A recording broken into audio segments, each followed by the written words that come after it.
We are here with my lovely friend Jacqueline McGill, who has been the most wonderful coach for both children and adults that I've known. And we're going to dig into what it means to be coaching children.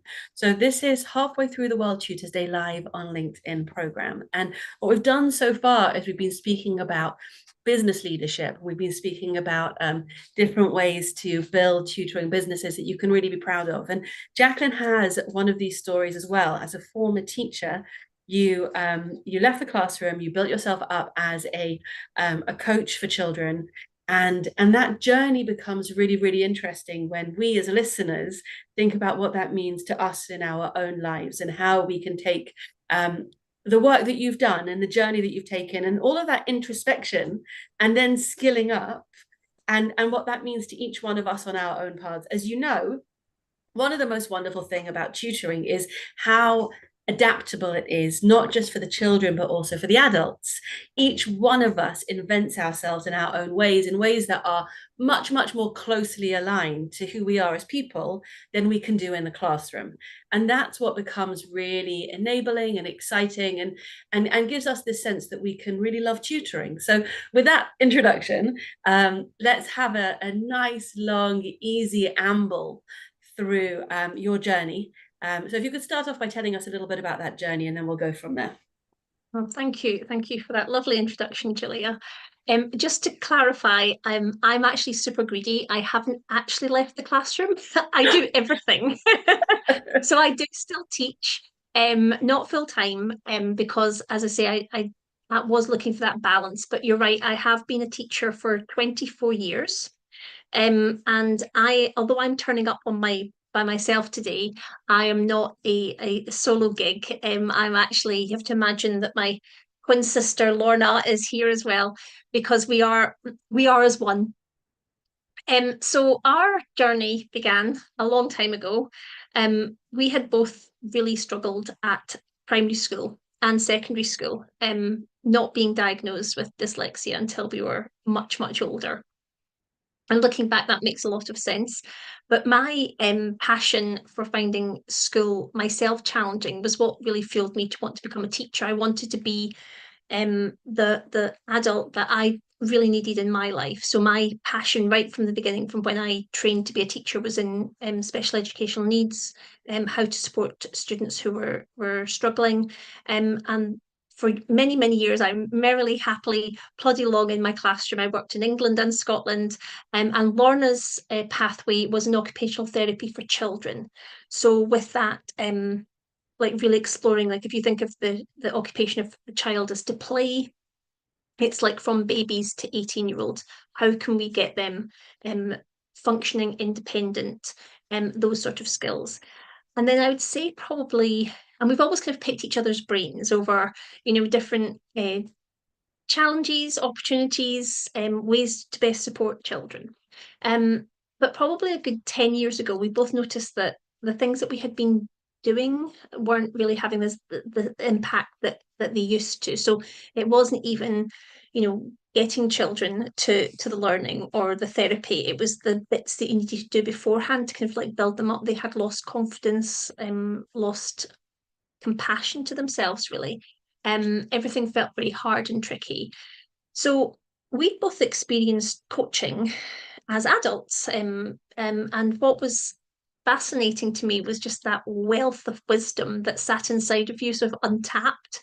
And until like the coach helped bring it out of you, you just didn't know it was there. You actually had so many of the answers that you needed to your problems and challenges already sitting inside of you. Your subconscious kind of knew it. But also that subconscious brain was maybe the thing that was keeping you back from doing it. You might have a belief that you're not able or whatever. So there was that aspect going on as well. We'd both experienced the coaching, and we both kind of said to each other, wouldn't it be amazing to have known this when you're 8 instead of like 38? So that's where that kind of started. And likewise, having conversations with parents in the parents' evening, the number of times a parent would say to me if I was describing a challenge their child was having was, "Oh my goodness, you're describing me when I was at school," or Oh, I'm not the maths person. You'll need to wait till like mum or dad comes back, or oh, I'm not the reader, I'm not the speller, I'm not the athletic one, I'm not the artist. There's all these things that you are not. And I just thought it's so sad because we've just kind of written off like that whole part of ourselves, thinking, oh, that's not for me, because at some point we have got the impression that that isn't for us. Um, that I always say children are great observers, but poor interpreters. So no adult ever, I don't think, has gone out of their way to decide that they're going to set a limiting belief for a child. You know, how will I make sure that this child never feels that they're able to do maths? Ah, I know, I'll make a I'll make a comment or raise my eyebrow or give them a disapproving look. But they're just living their best lives. If you think of child development, up to that age of 7, children think they're the best at everything. They're the best ballerina, they're the best gymnast, they're the best, best, best. And then that little moment happens when that little chink where they think, oh, wait a minute, maybe I wasn't the best at that. And at that moment, they can either believe that, oh, it's just not for me, or they can think, oh, I just need to work a bit at this. I can still be successful, but I'm going to have to put a bit of effort in. Um, so we kind of like took all that sort of understanding of what was going on with child development, the way we can set ourselves up for failure. Also, just the landscape of childhood has sort of shifted a little bit. There's a lot more pressure. I know social media gets all the kind of like bad vibes, but look at us today. If it wasn't for social media, we couldn't be connecting. So there's lots of positives. But I think the being analysed so closely under a lens in that, with people sort of knowing your business and being able to share things far and wide is lovely, but it's when it's things that you maybe don't want shared, or you have too much access to comparisons, like what other people are doing, and then you start thinking, oh, I'm not enough. That can be quite damaging. So Laura and I were kind of thinking, well, we really want to support families, we really want to support children, we want to support the key adults around children as well, which is another element of what we do. But we know that when people speak about mental health, they speak about it in a negative way. It's always talked about when it's like poor mental health. You don't celebrate and say, wow, did you see so and so in the staff room today? Like their mental health was like out of this world. They were so joyful. We don't tend to notice or celebrate that. We notice when people have gone quiet, when they're tearful, when they're very angry, when their emotions are out of balance, when they're just not okay, and then the sort of degrees of that. And I certainly felt in the classroom and speaking with parents, that there's that sort of wait and see approach where, has it got bad enough? Is this sort of like, I don't know what we're all waiting for, but you're kind of like that watch and wait, watch and wait. And we kind of liken that to like a lighthouse effect. You're always just scanning and scanning and checking and just keeping that eye on that particular child, maybe from one parent's evening to another. Let's wait and see what happens, and or no, I don't want you to do anything just yet. That it's not that bad. I just didn't, I didn't know if I should mention it or not, and so on. But the way we see it is that we all have mental health 100% of the time, and if we just keep waiting till things go sort of negatively, we're not really doing children or adults any favors, because anything could happen to anyone at any point. And we liken it to physical health. So, you could be training for a marathon, you could be very, very fit, you could have a great, running schedule, eating schedule, and then you fall and sprain your ankle. So that your physical health has taken a slight detour, but it doesn't mean that you don't have physical health. It's just maybe doesn't look or feel the same as it did previously. So we were thinking for children, when they are asked to support their physical health, they've got lots of really good messages out there. Drink more water. They think of in school. They have drink breaks. They run the daily mile. There's health weeks where a lot of the physicality of health is celebrated and promoted. And we were thinking, well, what about the mental health. You know, if we said to parents, would you like to support your child mental health, there's sort of that feeling of like, oh, I don't really know if it's me. Or when I've spoken with teachers, they've said, oh, I don't want to make it worse. And this feeling like we could sort of really negatively impact a child, and it's better just to have a hands-off approach. So when we started thinking how best we would support children, we thought we really need something that's like a gateway that doesn't feel stigmatizing, it doesn't feel different, and it just feels really kind of like to normalize mental health. Or we like to think of it as mental strength, because you can get infinitely stronger. You don't have to think at one point that you've reached. You can always become more resilient, more confident, more compassionate to yourself, have more self-efficacy, more self-esteem. So that's why we've started on storybooks, because books are known to be read with children. It doesn't feel weird or too woo woo. And lots of people, oh, you've got the box. Julia got hold of the box. So that's full of all the books and resources in there that we've written so far. Yeah, so Why's My Size started. And the first book we wrote was called The Worry. And because most children and adults will have a worry in their life, and it's nothing to be alarmed about. Worry is perfectly normal. And so what we do is we more welcome the worry in. We want to find out why it's turned up, why it's there, and there he is, and what it can teach us. Because actually, once we get to know our worries and actually listen to our little inner voice, it's usually got some really good ideas. And it could be that some things are just needing to be practiced a little bit more, or yeah, meeting our worry. And we draw and write out our worry. We make our worries out of junk modeling or clay or whatever, plasticine, and then Lego even, and then we get to know them and talk to them. And that way, when we befriend it, we're not so scared of it. And it is that kind of, fear of the unknown, or fear of judgment of others, or we just don't believe in our own abilities. Or it could be a one that popped up a lot during the pandemic was an out of my control worry, where we just actually can't control the things that are out with ourselves. We can control our own thoughts, feelings, emotions, actions, but we can't do that for other people or world events.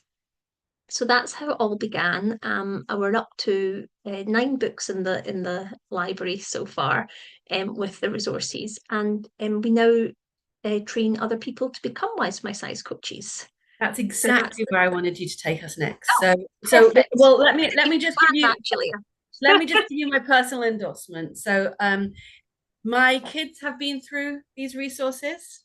You've supported my kids, and Lorna supported me, and I think that's really, really important, because firstly, it's important for us all to be honest about asking for help, and to Yes. model that asking for help. And you do it. You know, you've spoken about the help that you've accessed, and I think that's the best way to normalize focusing on mental health, and getting the support we need. But I also think that what you've built here as an educational resource sits very comfortably within the PSHE curriculum. It's really intentional, and it's really helpful, because there's a sort of, again, destigmatizing that goes into the fact that, quite simply, the book already exists. So clearly I'm not the only person feeling this, right? Each one of your topics is something that is very, very normal. So one of my kids had an issue, and you found the book that spoke to that issue.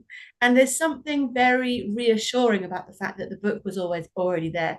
You use that lovely phrase in that book about mistakes, different types of mistakes. Yes. So I'm gonna just give you a little bit of Jacqueline here. So All right. you speak about the mistakes that are, I had a go, it didn't go well, I'm gonna have another go. And those are learning mistakes. I think you call them marvelous We mistakes. we do call them marvelous mistakes. Well done, And Julia. then the other type of mistake is a lost your way mistake.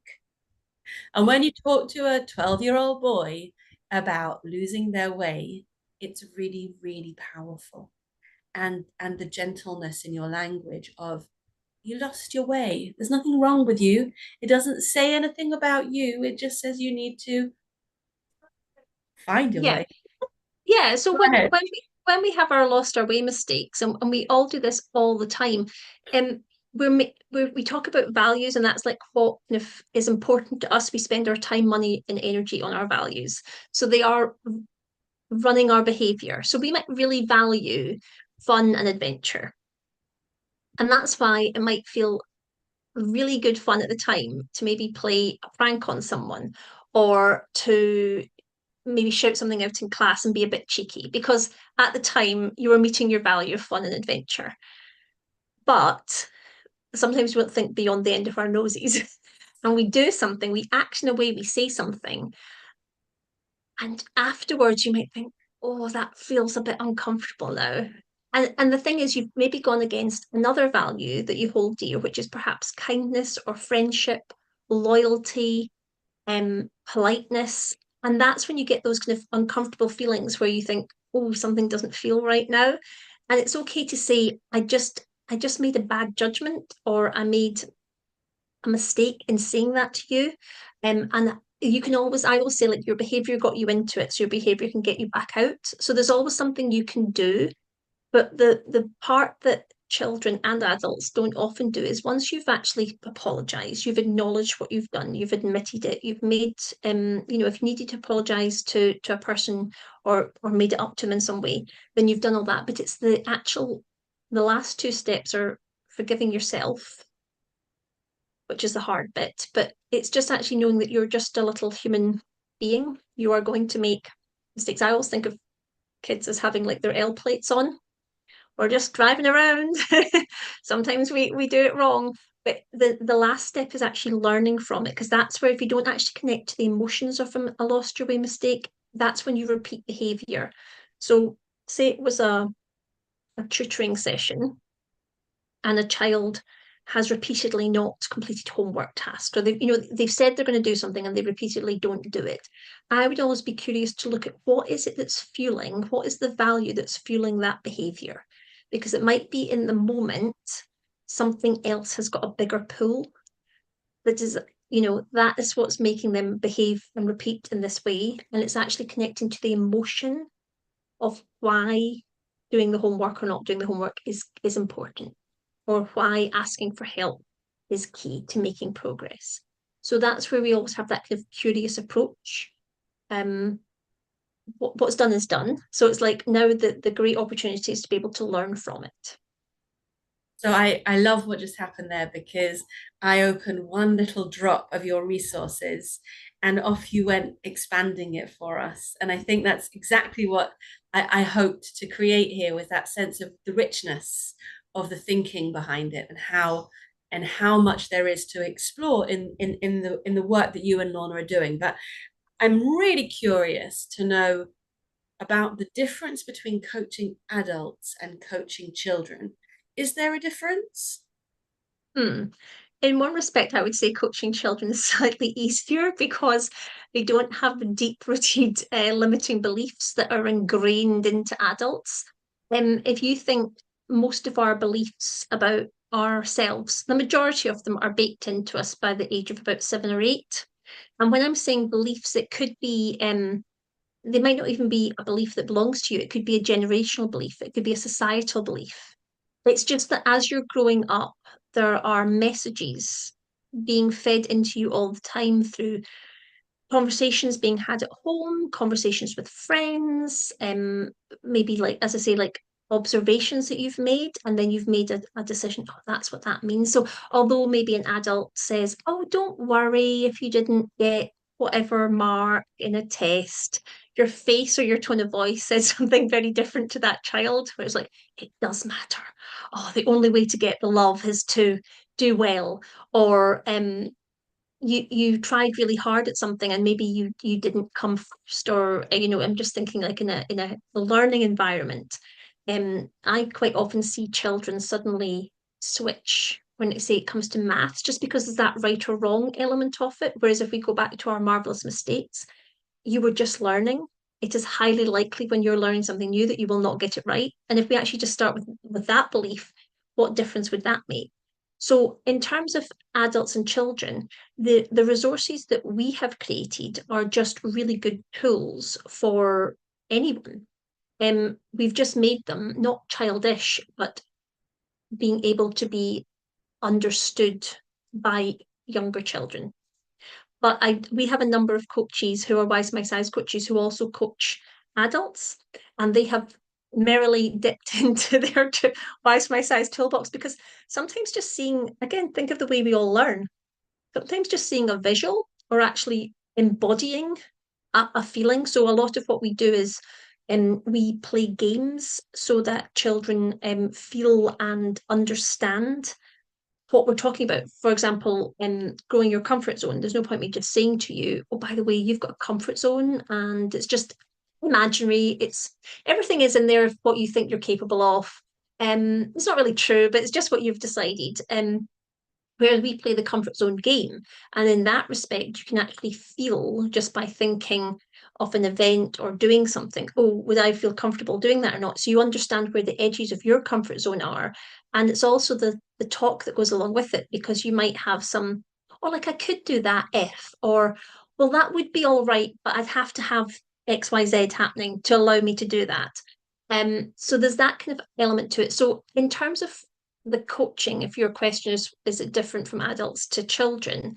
Um, Not particularly. The challenges and opportunities might be a little bit different, but in essence, the coach helps you deal with now and the future. That's really what coaching is. It's looking at the now and looking at the future. So coaching's super helpful if you've got like a challenge or an opportunity coming up, and you want to find a way to navigate around it.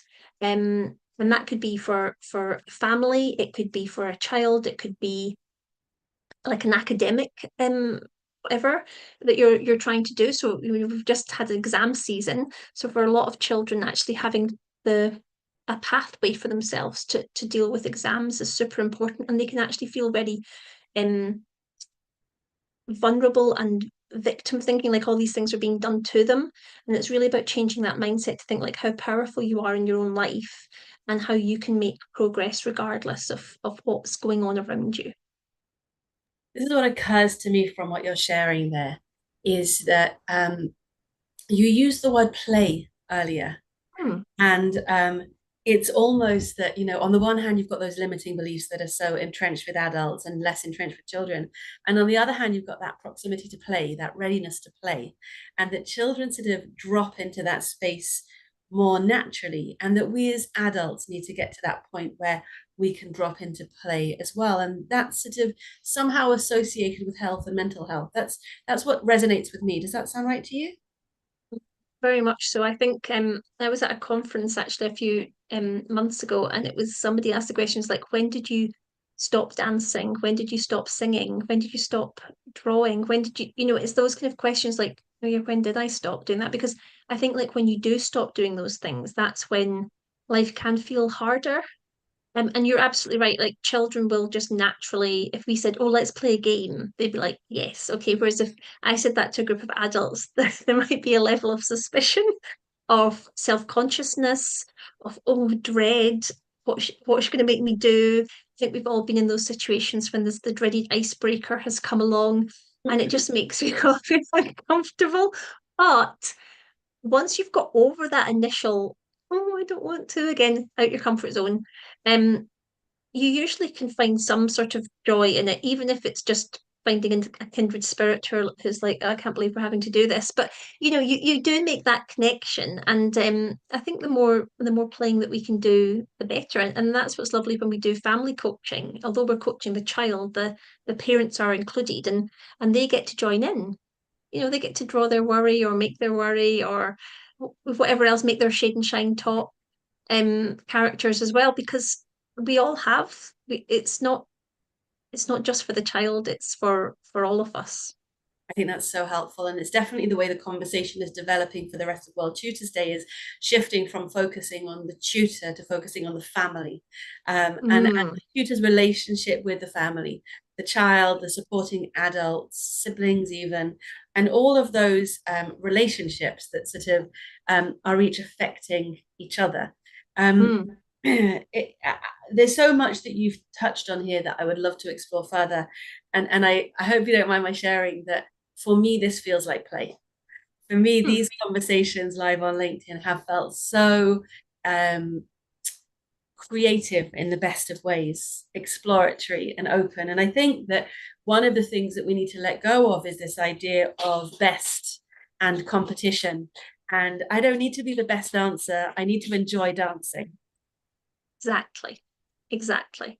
If you think of like a little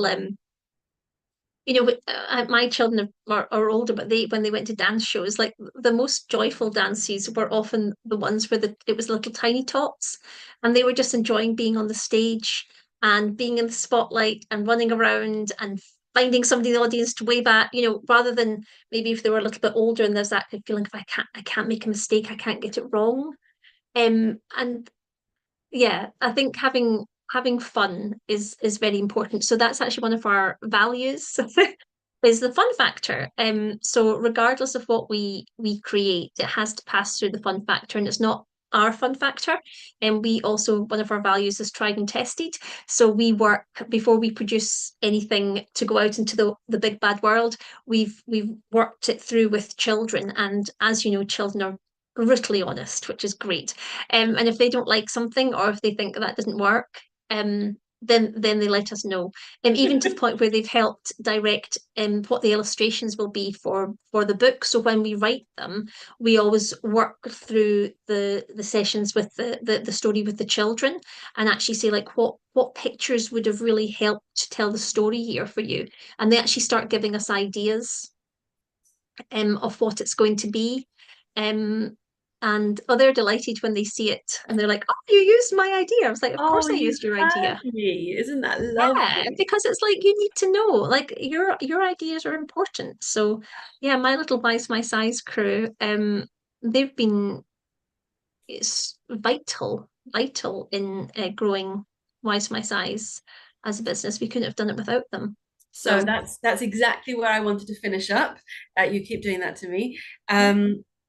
So let's say I'm a teacher who's exiting the classroom or building up my tutoring experience, and you've done a lot of work with tutors in the last couple of months because we've run supervision circles together. So you know what the feeling is sitting behind there. In 2 minutes, how could somebody make use of your resources, your training program to get involved, skill up, and coach kids, learn to coach kids? Okay, so just as I've like I got kind your of said thinking. at the beginning, yeah. As I said at the beginning, I do coach children, for the rest of the week, and also I kind of call myself like a curriculum coach because I've got my teaching background. And quite often, if a child comes and they have that challenge around an academic area, like where they're feeling that they can't, that they're stuck. I use the Wise My Size resources to help unstick that.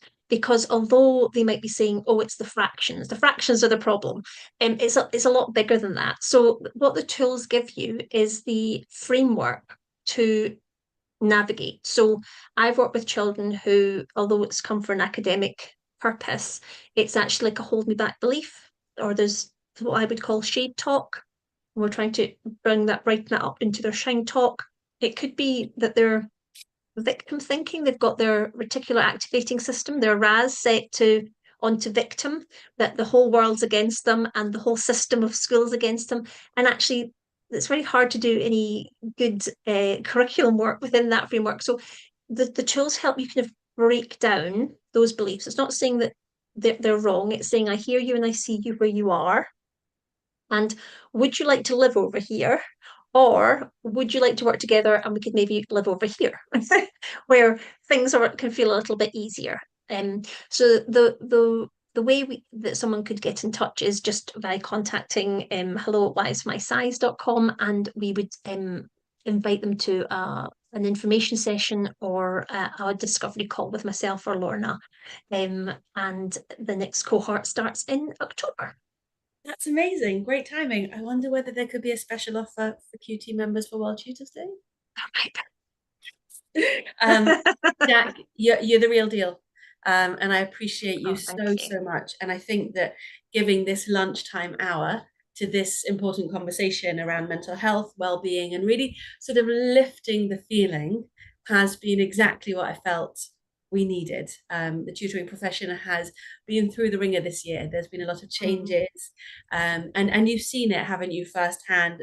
there's been some real ups and downs, and the ebbs and flows feel very, very pointed in June, July, because work is slowing down. But it's a time for us to nurture ourselves, and it's a time for Absolutely. skilling up to be able to nurture our students in the future. So thank you for your time. Thank you for your Thank care, you so much for having me.